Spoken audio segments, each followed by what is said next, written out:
Gracias a la vida que me ha dado tanto, me dio dos luceros que cuando los abro perfecto distingo lo negro del blanco y en el alto cielo su fondo estrellado y en las multitudes el hombre que yo amo.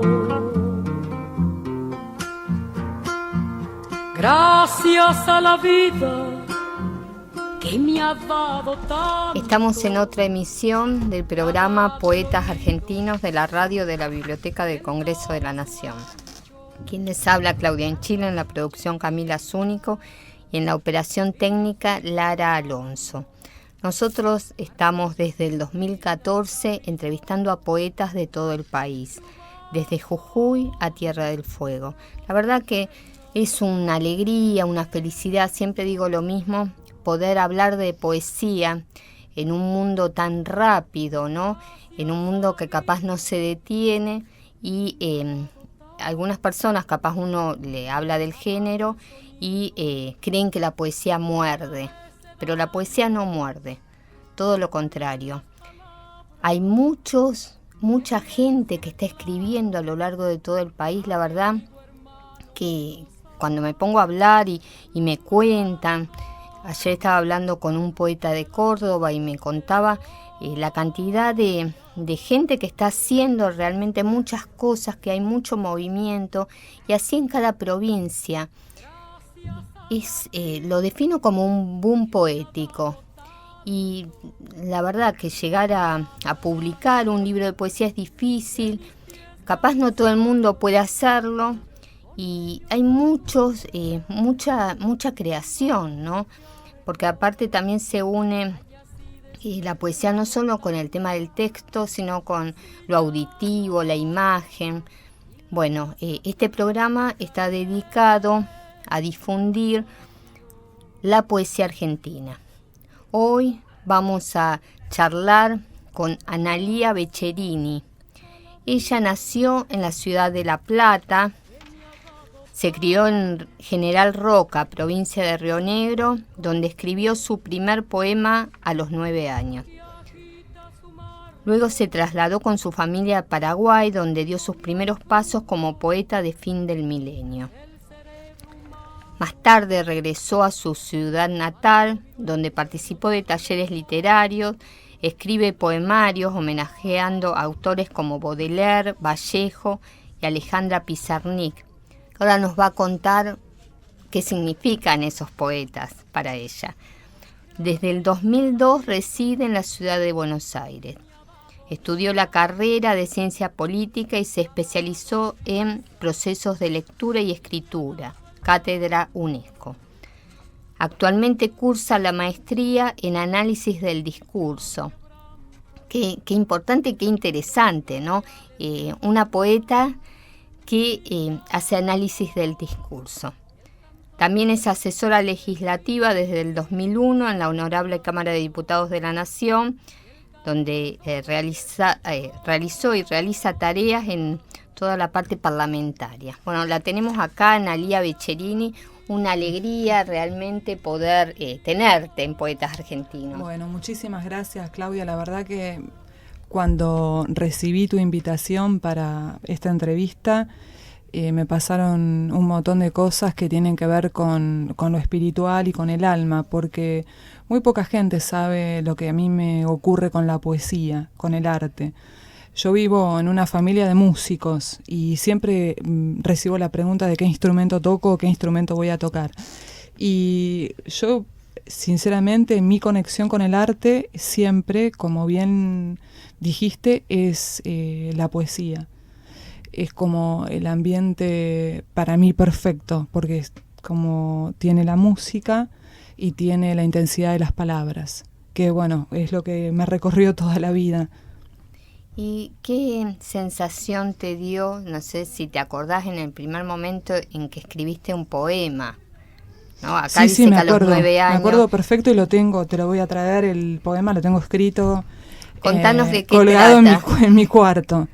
Yo me levanté un fin de semana, no sé si sábado o domingo, y me notifico que es el día del psicólogo. Y bueno, no tenía nada para regalarle a mis padres, que son los 2 psicólogos. Y se me ocurrió escribirles un poema. ¿Y qué dice más o menos el poema? ¿Te lo acordás? No me lo acuerdo, pero relata la tarea que realiza el psicólogo. Bueno, pero me acuerdo que para mí fue importante pararme frente a ellos y decírselos. Valorar la función que tiene el psicólogo de ayudar a los demás, de acompañarlos en momentos difíciles. Bueno, un poco relata eso. Imagínate que me acuerdo también de la época, es cuando mi viejo me dice que lo escriba, y que lo escriba lindo y lo pone en un cuadrito. Y ahí yo dije, esto es súper importante entonces, y me dijo, y pone entre paréntesis tu edad. Y ahora, el día de hoy lo tengo colgado en mi cuarto. Imagínate, yo en ese momento dije, ¿para qué me pide esto? Y bueno, lo que han tenido siempre mis viejos es valorarnos y darnos la importancia y el lugar de importancia que nos merecemos siempre. Y a partir de ahí traté de escribir y bueno, como todos sabemos lo que es el proceso de inspiración y cómo lo que es más difícil, el proceso de corrección de los textos, que es más minucioso y cada vez se pone, no sé si se pueden decir malas palabras en tu programa. Sí. Perdón. Yo me puse muy hinchapelotas y muy obsesiva, entonces pensaba que había que estudiar un autor a fondo y a partir de ahí hacer un homenaje y escribir y dedicarle un poemario, y así fue como trabajando muy duro pude primero hacer un libro llamado Eliel, en homenaje a César Vallejo, porque bueno, también combina todo lo que es la cuestión, 2 cuestiones que a mí me interesan, que una es la política y otra es la religión, además de la poesía. Entonces bueno, Vallejo trabaja en línea, bueno, con el comunismo, las ideas comunistas y la contradicción que genera la política con la postura de la Iglesia Católica. Me parece que Los Heraldos Negros, por ejemplo, es una obra exquisita, aunque a la mayoría les gusta Trilce. Bueno, a vos te gusta, sí. ¿No? Es hermoso. A mí me encanta, yo cada vez que lo leo, cada poema, lloro, es impresionante. Eso quiero saber, vos decís llorar. Vos estás situada ponerle en este momento frente a la obra de Vallejo, ¿no? Y olvídate que ya la leíste, que la conocés. Bueno, te encontrás por primera vez con la obra. Contanos qué sensación produce en vos. Mira, yo suelo releer autores y cada vez que leo, por ejemplo, este libro de Los Heraldos Negros, siento que lo leo por primera vez, porque yo soy una persona diferente. Entonces me emociono cada vez que lo leo. Me parece interesante cómo aborda el tema de la injusticia, el tema de la pobreza, cómo realiza crítica social, y a partir de ahí dije, bueno, yo quiero hacer esto. Lo que pasa es que tampoco me la jugué tal vez estudiando una carrera universitaria asociada a la literatura. Pero bueno, después me desquité. Sí, después me desquité con los posgrados. ¿Y por qué decidiste estudiar ciencia política y no letras? Porque justamente pienso que la política es la única acción que puede hacer o que cambiar la realidad, transformar la realidad. Entonces decidí estudiar ciencia política. Bueno, la ciencia política, la política me gusta desde 1982, que era más chica que cuando escribí el poema, con la Guerra de Malvinas. ¿Y vos pensás que la poesía no puede cambiar la realidad? No. ¿Por qué? Pienso que puede hacer pensar diferente, poner su granito de arena, pero me parece que la política tiene mayor tracción. ¿Y se puede llegar a lograr que la poesía movilice y... Sí, obvio, sí, incluso yo también ahora que estoy incursionando en el análisis del discurso, sí veo que los discursos modifican o generan contenido o son discursos vacíos de contenido. Y si se puede llegar a lograr, ¿no?, ese cambio para que la poesía tenga un papel importante en la transformación de la realidad. Para vos, ¿qué sería necesario qué falta para poder lograr eso? Mira, yo creo que un poco cuando iniciaste a hablar, que tenía que ver tal vez con explicar la mala prensa que tiene la poesía o el miedo que la gente le tiene a la poesía, a la lectura de poesía. Es como, bueno, escribo poesía, hay una connotación de sos raro. en la cultura, digamos, común y corriente. Yo lo tiendo a ocultar. Soy en ese sentido, quiero pasar desapercibida. Ahora te descubro ante todo. Como te dije en el mensaje, el destape. Pero bueno, sé que lo hago y me gusta también hacerlo, me parece que está bueno. Volvamos al tema de que vos decís que lo ocultás, ¿no? Contanos por qué. ¿Cómo te sentís vos escribiendo poesía, ¿no?, ante los demás? Te manejás en un ambiente político. Sí. No, yo creo que la poesía, por lo menos mi experiencia, cuando estuve en ambientes literarios, la gente que escribe poesía y que lee poesía es un micromundo que conoce que hay una voz que habla y un autor que es diferente. En general me parece que la gente común que no estudia el tema específicamente literario piensa que es lo mismo. O sea, si vos dijiste tal cosa, sos vos. Y en realidad uno habla desde una voz poética, o si querés, de un desdoblamiento. Entonces, nunca me dio vergüenza manejarme en ámbitos relacionados con la poesía. Sí, tal vez la gente que no entiende, es difícil de explicarle eso, que vos no sos el que habla, sino que estás construyendo un personaje que habla. Sí, y a la vez, como vos decís, ¿no?, cuando uno se muestra como poeta o está relacionado con el tema, capaz para el común de la gente que no escribe ni lee poesía, es como que sos alguien especial. Sí. ¿No? O es un hobby.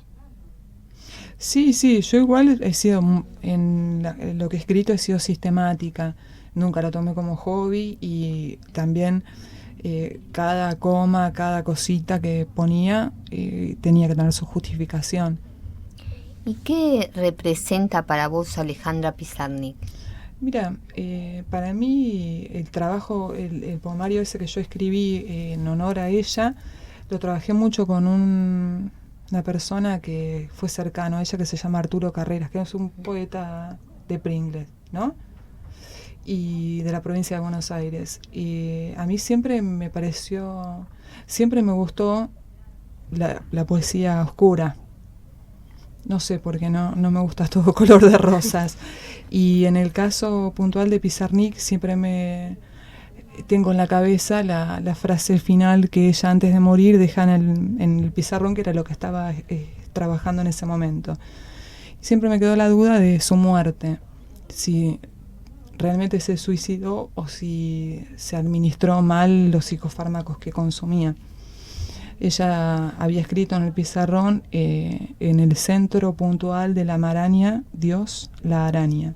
Que también, bueno, el tema de lo que tiene que ver con Dios me interpela. Y bueno, la frase esta que tiene que ver con la creación, la construcción literaria, que era uno de los desafíos que planteaba ella en su escritura. el tema de la inspiración, de la escritura, de lo que yo le dejo al otro. Vos recién hablaste de lo oscuro, ¿no?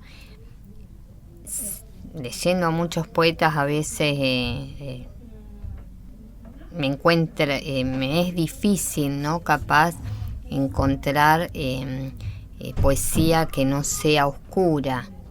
¿Se tiende a escribir desde la tristeza poesía? Mira, vos en tu caso particular. Yo en mi experiencia, cuando dejé fluir los aires inspiradores, vamos a decir, para decir de alguna manera, cuando me dediqué a la escritura más sistemática de poesía, escribís en todo momento. Escribís cuando andás en bicicleta, cuando jugás al tenis, cuando estás trabajando un asunto, lo tenés en la cabeza y lo vas redondeando en todo momento. No creo que sea en momentos de tristeza. ¿Vos escribís pudiste escribir en momentos así de felicidad plena? Sí. En general no tengo la tendencia a estar triste. Soy más bien... tengo un nivel de alegría en general bastante elevado. O sea, no siento... No me deprimo generalmente. Con respecto a Pizarnik, ¿no te pusiste a pensar qué hubiera pasado si Alejandra no se hubiera ido tan rápido? ¿Qué hubiera pasado con su poesía? Mira, yo creo que ella ya había llegado a un techo. O sea, creo que hay una cuestión de confusión, de personalidad, o también, si querés, hoy diríamos de estigmatización por el tema de su homosexualidad, porque también había que luchar en esa época siendo homosexual. Creo que también hay el tema de su religión, un montón de cuestiones que, digamos, en un punto la llevaban a sentirse discriminada y sentirse deprimida, y a veces ha estado internada, bueno, como bien lo dice en neuropsiquiátricos, varios de sus textos de esa experiencia. O sea, creo que ella hizo lo que pudo en el tiempo que pudo. O sea, partió porque realmente no soportaba vivir en esa sociedad. Y con respecto a Baudelaire... Baudelaire me encanta, me parece. ¿Qué encontraste en él? Y me parece sucio, pero no se va a Bukowski. O sea, me gusta porque es un poeta sucio, pero con altura. Me gusta porque transmite cosas diferentes a los lugares comunes. O sea, yo siempre, en lo que he escrito y en lo que leo, busco salir de los lugares comunes, o sea, salir de el soplido en la nuca de lo que uno siempre escucha y de lo que se repite. Me gusta poder impresionar. Me acuerdo que cuando trabajábamos los textos de uno de los libros, Arturo Carrenas me dijo, pero vos ¿qué querés? Es como, tu obra parece como que en vez de decirle te subís a un taxi, en vez de decirle buen día, lo estás mandando a la mierda. Pero no directamente, indirectamente. O sea, a veces es ese impacto, esa forma de llamar la atención que es lo que a mí me atrae de poder escribir poesía. Y aparte que también el contraste de lo que es mi forma de ser y mi personalidad, que no da con ese tipo de escritura. Entonces llama más la atención. Vos recién nombraste a Bukowski. Sí. Estuvo de moda en una etapa de mi vida, pero qué sé yo, tampoco es la gran cosa, según mi opinión, con todo respeto. Lo leí todo. En él? Y para no decir, bueno, wow, me da vuelta. Mira, cuando tenía 20 años más o menos me pareció impresionante por la temática que abordaba, por el tema de la cerveza, las mujeres, pero después me pareció siempre lo mismo. Es como, bueno, las canciones, determinadas canciones de algún género musical que repiten y repiten y repiten la misma idea, la misma forma, y bueno, los lugares comunes, que me parece que lo que tuvo Bukowski es que no pudo salir de ese lugar de, no quiero decirlo, pero bueno, de borracho. Vos también hablaste de la religión, ¿no? Que la política, la religión, que son importantes. ¿Cómo relacionás la religión con la poesía, tu poesía o tu escritura? No, yo pienso que lo que puede parecerse a la religión es la inspiración, y también creo que en la inspiración es probable que haya una energía parecida a la energía de Dios. Entonces ahí creo que es importante. Igualmente en la obra de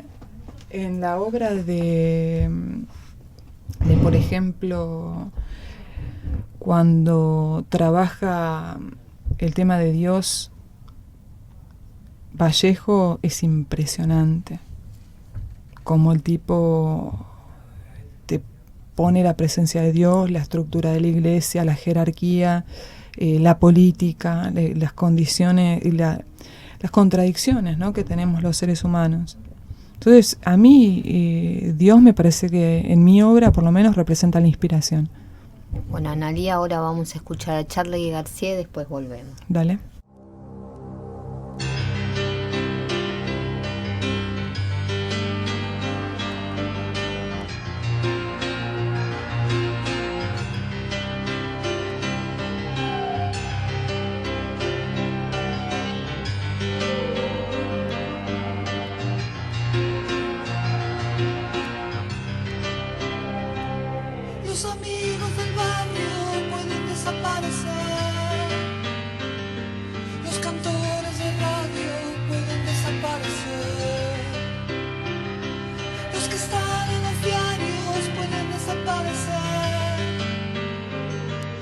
Persona que amas puede desaparecer.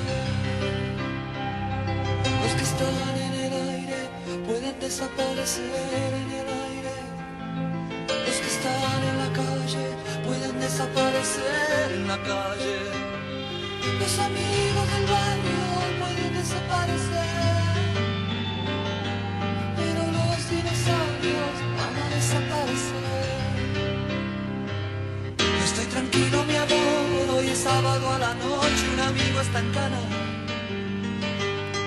Oh, mi amor, desaparece el mundo. Si los pesados, mi amor, llevan todo ese montón de equipaje en la mano. Oh, mi amor, yo quiero estar liviano. Cuando el mundo tira para abajo, es mejor no estar atado a nada. Imaginen a los dinosaurios en la cama. Cuando el mundo tira para abajo, es mejor no estar atado a nada. Imaginen a los dinosaurios en la cama.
BCN Radio, llevando la palabra de la Biblioteca del Congreso a todos los rincones del país.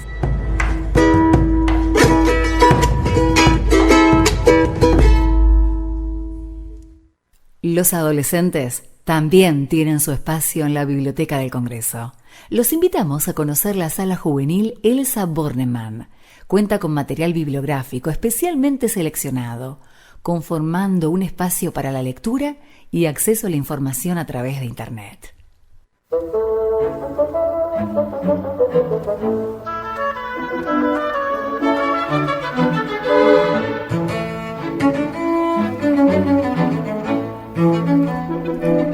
La biblioteca te invita a desperezar tus ideas y dejarte tentar por sus historias. Unos pocos minutos alcanza para que te enteres de algún secreto escondido. Secretos en la Reservada, todos los días por BCN Radio.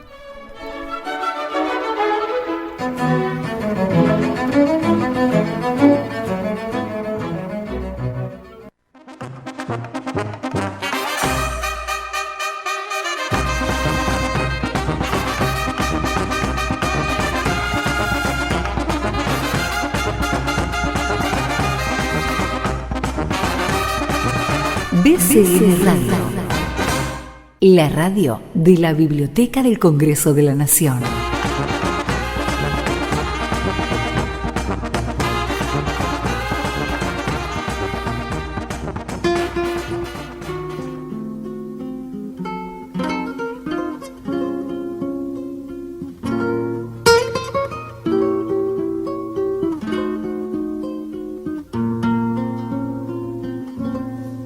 Gracias a la vida que me ha dado tanto, me dio 2 luceros.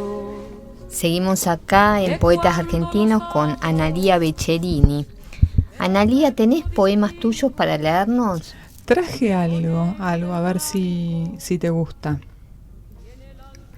¿Querés que lea? Dale. Bueno, este es un texto que arranca un poemario que se llama Nos Raemos. Cuando me contó lo de la hiel, me sonaron tractores internos, como un cubilete en Generala, y desperté en este nuevo trabajo. Llena de advertirlo, me amargué, porque he tratado de sacarlo de mí, de tener una vida normal, sin esas palabras autoritarias que me obligan a escribir. Quiero extirparlo, y su yo viene y trata de enfurecerme sin descanso. No escribo poemas de adhesión, trato de pasar desapercibida, y las alteraciones son trazos en mi cabeza, que ametrallan una parte y tengo que parar en el medio de la calle y escribir, si no, muero. Este libro es el resultado de mí pensando en tu voz y mi yo en tu cabeza, dando vueltas vertiginosas. Disfrútame en pequeño funeral. Muy bueno. Bueno, léenos varios poemas. No, pero te lo quería leer porque tiene que ver con eso que pasa, ¿no? A los que nos gusta la escritura.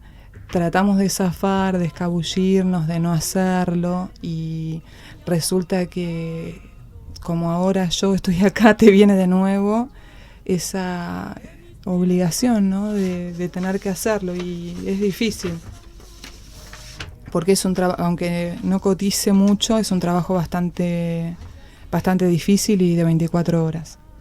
Bueno, este es de un poemario que está basado y pensado en la obra de César Vallejo.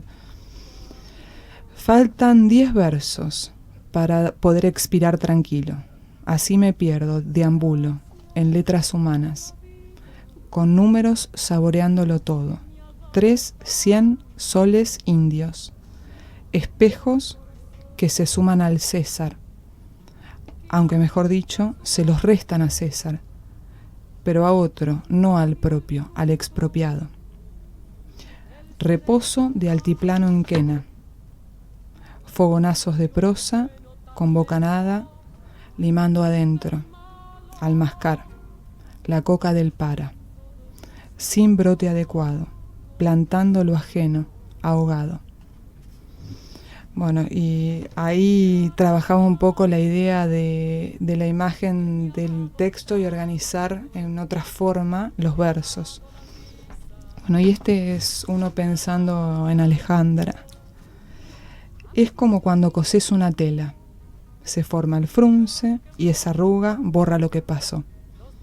Es un código matizado. Unís dos partes y lo de adentro queda abajo, tapado. Este libro es así. Tenés partes de arriba y otras más abajo que cosés con tus ojos. Y yo en este teclado que ronronea, pensándote ahí, leyendo mi pliegue, con esa postura tan cruda, acariciándote el mentón, y yo acá muerta de miedo, sintiendo tus intuiciones. Te veo cosiéndome a mí en tu lectura intensa. Me arriesgo y te dejo seguir, apuntándome lento y meticuloso, sin sal y a la carta. Bueno, no tengo más. ¿No trajiste más No. poemas? Traje eso. Me encantaron, la verdad. Ay, que, gracias. bueno, estuvimos escuchando a Analía Beccherini con sus poemas que... ¿Cuándo empezaste a escribir estos libros? ¿Cuál fue el primero? Mira, el primero se llama Eliel, que es en homenaje a un primo mío que murió en Neuquén, que tenía nombre de Ángel, y bueno, lo mataron en un robo callejero, y a mí me impactó muchísimo. Entonces, bueno, decidí escribirle un libro a él, y pensando también todas estas injusticias. Eso fue aproximadamente el año 2000. ¿Y qué ejes tiene el libro? Y el libro es como una respuesta a lo que a mí me impactó la obra de César Vallejo. O sea, es lo que a mí me pasa cuando leo a Vallejo. ¿Y los títulos, cómo surgen en vos?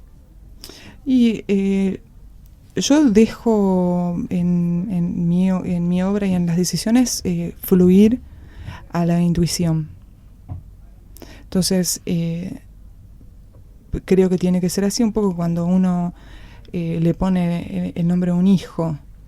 ¿Cuál es la justificación? Y no sé, vino a mí ese nombre y decidí ponérselo. Es como un hijo, pero un hijo que uno directamente lo concibe y pierde o se aleja totalmente. O sea, no es que podés ir dándole forma, sino que después, por eso para mí es muy importante cuando escribo pensar en la idea de un otro, para que no sea una escritura egocéntrica, sino para sembrar algo, aunque sea un poco de reflexión en el lector. ¿Y te ha pasado capaz de escribir algo? O la lectora, perdón. ¿Te ha pasado de escribir algo y pasar un tiempo y lo volvés a ver y le haces, lo cambiás? ¿O sos de dejar capaz lo que escribiste ya quedó así?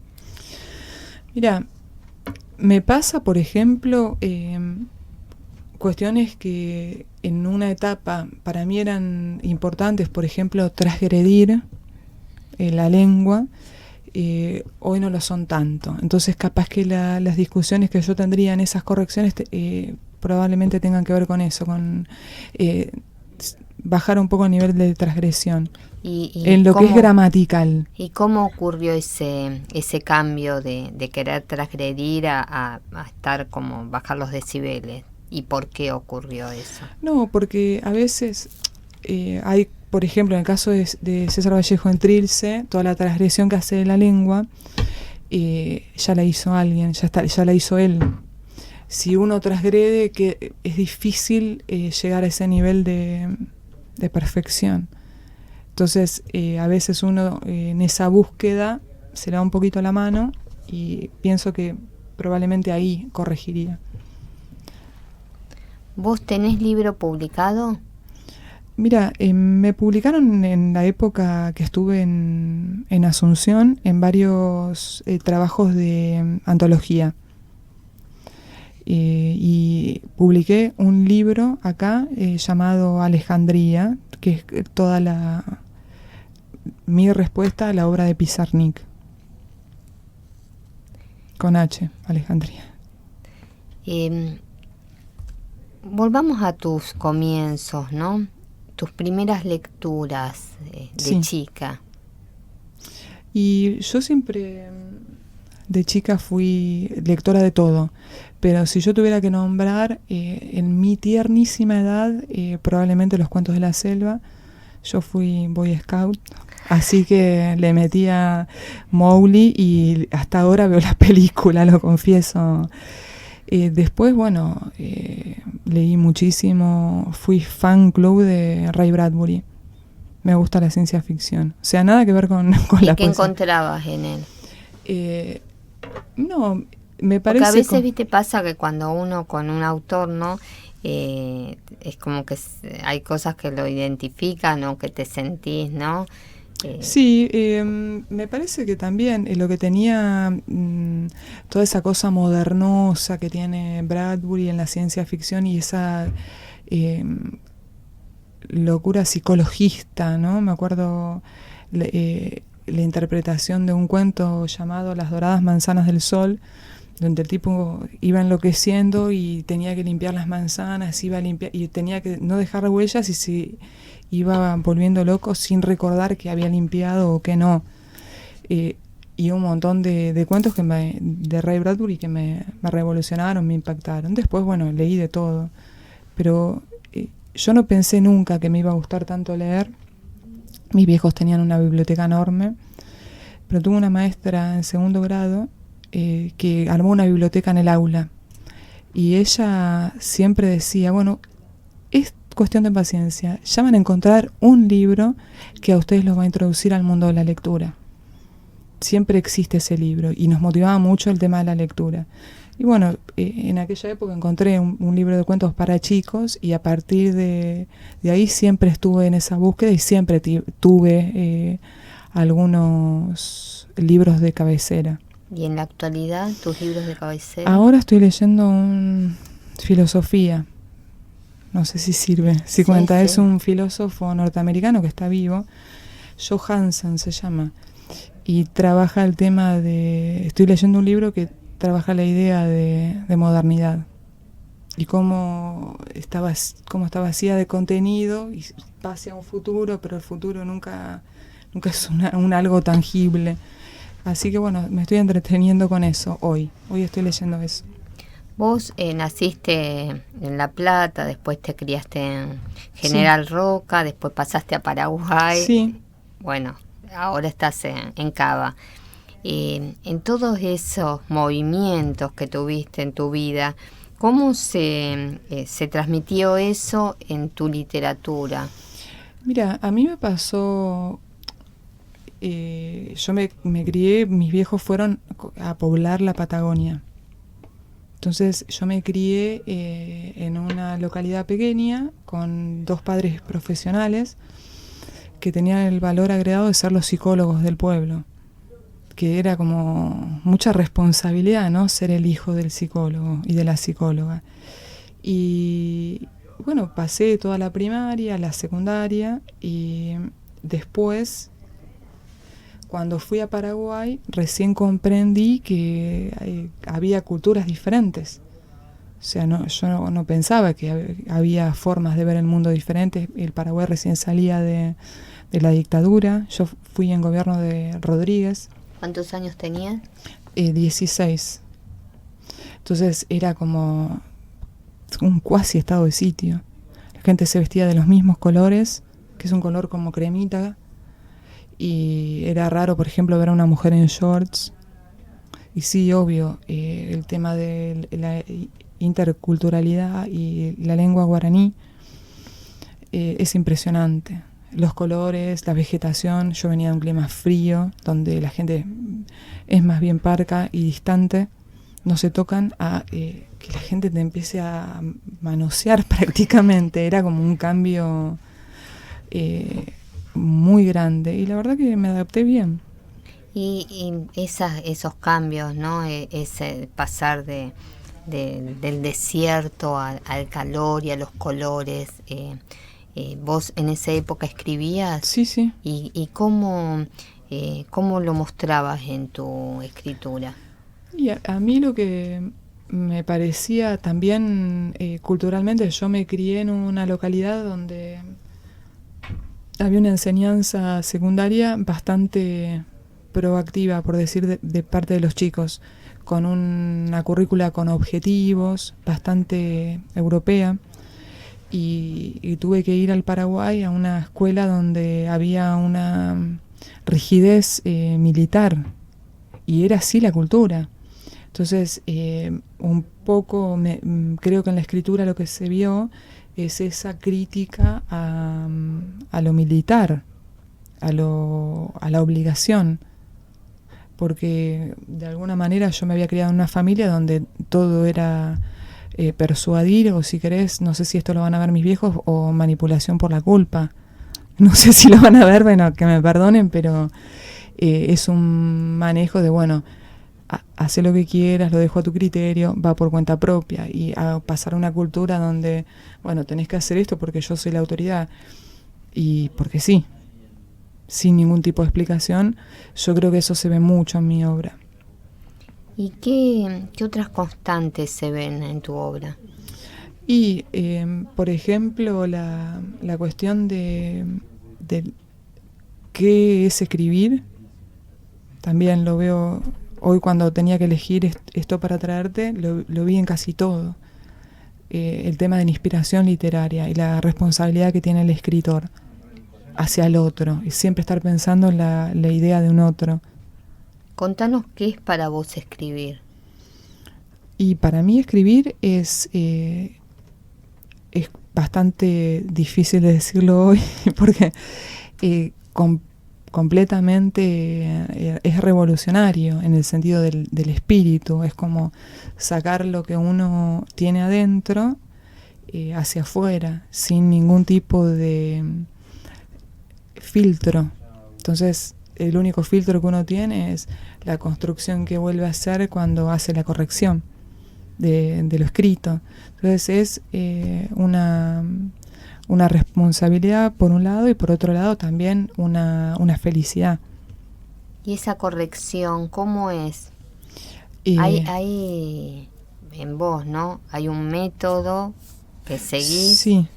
Sí. Yo escribo en lápiz, en lapicera y con hojas, y lo trato de armar escribiéndolo a mano, y corrijo y cambio las palabras y voy ordenando como si fuera un cuadro. ¿Y cuándo te das cuenta que ya está el poema? Cuando le engancho el final. Siempre pienso en una idea de principio, nudo, o si querés cíclica, pero para mí tiene que tener un cierre. ¿Lo lees en voz alta? Siempre. ¿Le das a otros para que lo lean? No me dan, no es a cualquiera o a todo el mundo si está en un proceso de elaboración. O sea, pero en sí, generalmente cuando lo tengo escrito y lo quiero compartir, lo leo yo. Y contanos ahora que estás haciendo una maestría de análisis del discurso. Bueno, ¿cómo volviste a relacionarte, ¿no? con todo lo que es la palabra? Bueno, siempre tuve como esa asignatura pendiente de entender por qué no me había dedicado de lleno a la cuestión literaria. Entonces, primero empecé con la especialización en procesos de lectura y escritura, que tiene que ver con promover la literatura, las lecturas, y entender cuáles son los procesos que se dan en lo que es la lectura, tanto en pantalla como y los procesos de escritura, como en papel y lápiz, o la historia de la lectura, la historia de la escritura. Es como bastante compleja la especialización. Y después dije, bueno, me lanzo a la maestría. Y ahí empecé a estudiar ya un poco de complejidades diferentes, y más me gustó la rama semiótica, porque bueno, tiene un poco eso de la relación con los cuadros. Contanos bien cómo es. Y la semiología es el análisis del discurso, pero de imágenes. O sea, como por decirte, hay tapas de revistas, podés analizar afiches sindicales. ¿Y una imagen es poesía? Y a veces sí, depende. ¿Y cómo te das cuenta? No, vos tenés, yo por ejemplo en algunos de los poemarios sí agrego algunos emoticons, por ejemplo. El emoticon es una imagen y está involucrado dentro del texto. Y también cómo vos vas organizando el texto, eso está muy organizado o muy trabajado en diferentes etapas de la poesía. Podés poner todas las palabras para el lado izquierdo, las que te interesa resaltar, y después poner otra parte del verso para el lado derecho. Y a partir de ahí vas queriendo decir otras cosas. Entonces hay como una cuestión gráfica en algunos poemas. Ahora, hay algunas imágenes que podrían llegar a ser también poéticas, ¿por qué no? O sea, ¿quién pone los límites? ¿A dónde está? Bueno, hasta acá es una cosa o hasta acá es la otra. Bueno, ahora vamos a una pausa. Dale. Y después seguimos con este tema.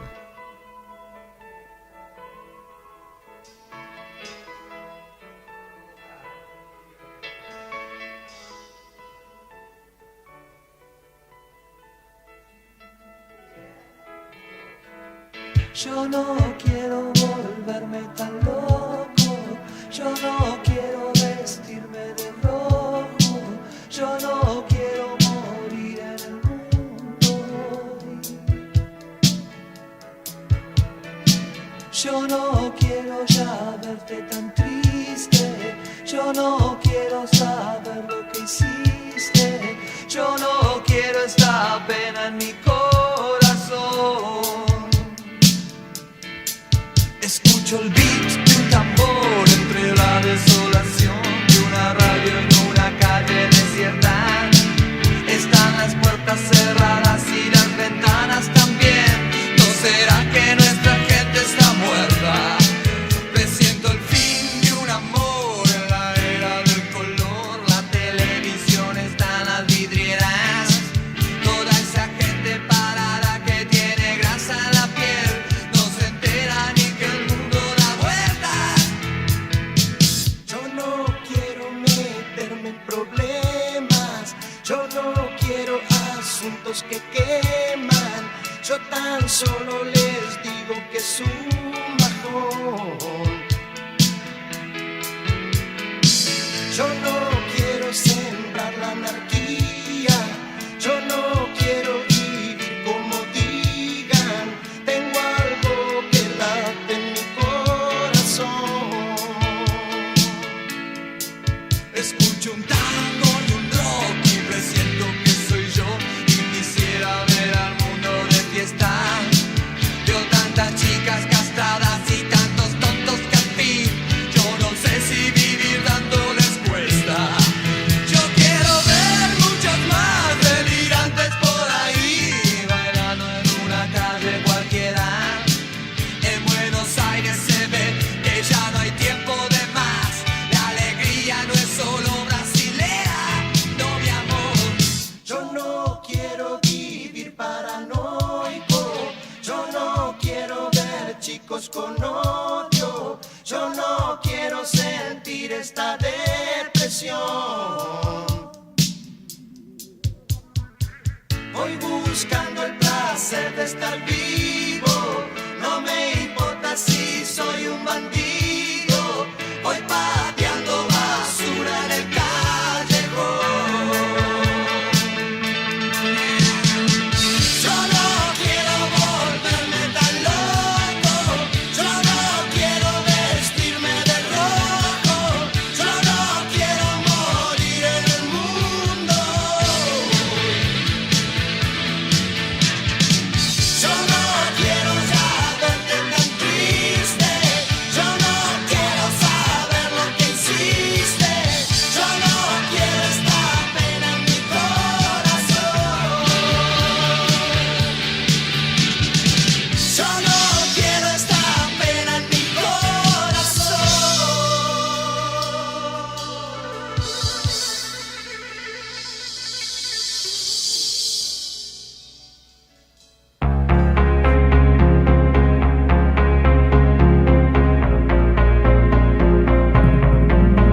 Seguí en BCN Radio.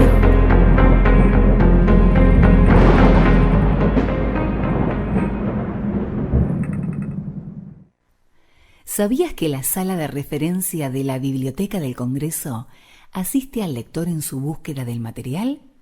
Las consultas pueden realizarse personalmente, vía email o telefónicamente.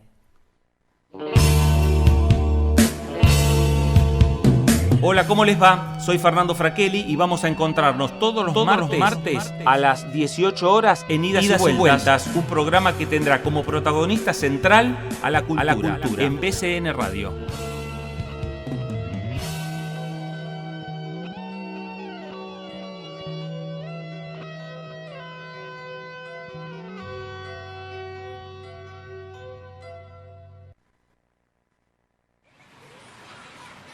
BCN Radio. La radio. La radio. La radio. La radio. La radio.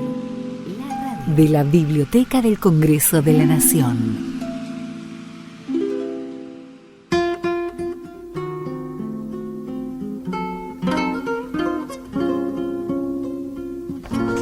Seguimos acá en Poetas Argentinos, ya en la última parte de la entrevista con Analía Beccherini. Realmente una alegría poder conocer sus textos y que salgan a la luz, y como le digo, todo tiene que fluir y tiene que seguir escribiendo. Sí, bueno, muchas gracias, y para mí es un honor muy grande que una periodista como vos, que conoce a muchísimos escritores, hayas decidido entrevistarme a mí, que la verdad estaba en el closet. Y bueno, saliste de nuevo. Claro, y con esto me estás obligando de alguna manera, o creo que también hay una cuestión de energía. Bueno, nos conocemos y eso hace que vos sepas quién soy yo también como persona y lo que puedo brindar, además de la obra, y eso está bueno. Por eso me parece que tiene mucho valor para mí que me hayas invitado y estar acá.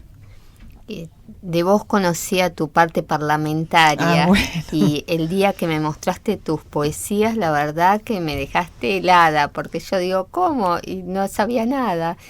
Y por eso, bueno, fue importante que estuvieras acá, ¿no? Bueno, y que gracias.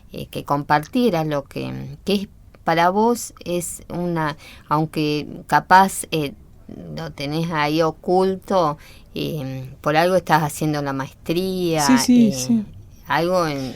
No, hay como se dice, un don para mí, y eso uno a veces, aunque intente ocultarlo, siempre sale. Bueno, ahora, por ejemplo, en esta entrevista está saliendo todo lo que me pasa a mí con esa cuestión, y es importante aprovechar estas oportunidades, y bueno, la verdad te lo agradezco. Para mí es un honor estar acá hoy con vos. ¿Qué sentís al escribir? Responsabilidad. O sea, siento como que tengo que poner la palabra que va, y si no va esa, estoy pensando cuál es la correcta para que todo quede como si fuera un trabajo de joyería. Me pasa eso, es como que... Y después cuando queda el texto armado, como a mí me gusta, paz. Eso es lo que me pasa. ¿Y qué esperas encontrar en la poesía de otro? Yo leo muchos poetas, bueno, porque el que escribe lee también poesía, elige leer poesía. Y yo lo que encuentro es que me interpele algo de lo que dice el otro, que me llegue algo y que haya por lo menos un verso que me toque alguna parte del ser. A veces me cuesta terminar de leer algunos libros, pero tarde o temprano encuentro eso que busco. ¿Y qué te interpela o te llega de Silvina Ocampo? Ay, me encanta. Ay. Y lo oscuro también, creo, ¿no? Como que siempre me gusta cómo trabaja. Me gusta mucho el cuento también, el cuento corto. y cómo trabaja ella esos espacios lúgubres y cómo trabaja los temas filosóficos y va desarrollando personajes tal vez parecidos a otros pero nuevos. Me encanta ella, me encanta el ritmo que tiene, aunque también me gusta el ritmo del Turco Asís. Nada que ver, pero me gusta. No en su versión política, sino en las novelas. ¿Y qué es lo que te toca en sus novelas? El ritmo. Parece impresionante cómo te marca él en la escritura el ritmo que va al texto. ¿Es fácil llegar a tener ritmo? No, hay muchos textos que aburren, que no tienen ese ritmo. Es como que te va hablando alguien en la cabeza. Me parece que lo que logra Silvina es eso. Si tuvieras que definir a la poesía con una sola palabra, ¿cuál sería? Dios. Medio zarpado, pero... Bueno, Analía, te agradecemos mucho esta entrevista con Poetas Argentinos. Muchas gracias. Bueno, y nosotros nos volvemos a encontrar en este programa que está dedicado a difundir a los poetas de todo el país, desde Jujuy a Tierra del Fuego, por una poesía para todas, todos y todes. Guancho, graba noche y días, grillos y canarios, martillos, turbinas, ladridos, chubascos y la voz tan tierna de mi bien amado. Gracias a la vida que me ha dado tanto, me ha dado el sonido y el abecedario, con él las palabras que pienso y declaro, madre, amigo, hermano y luz alumbrando la ruta del alma del que estoy amando.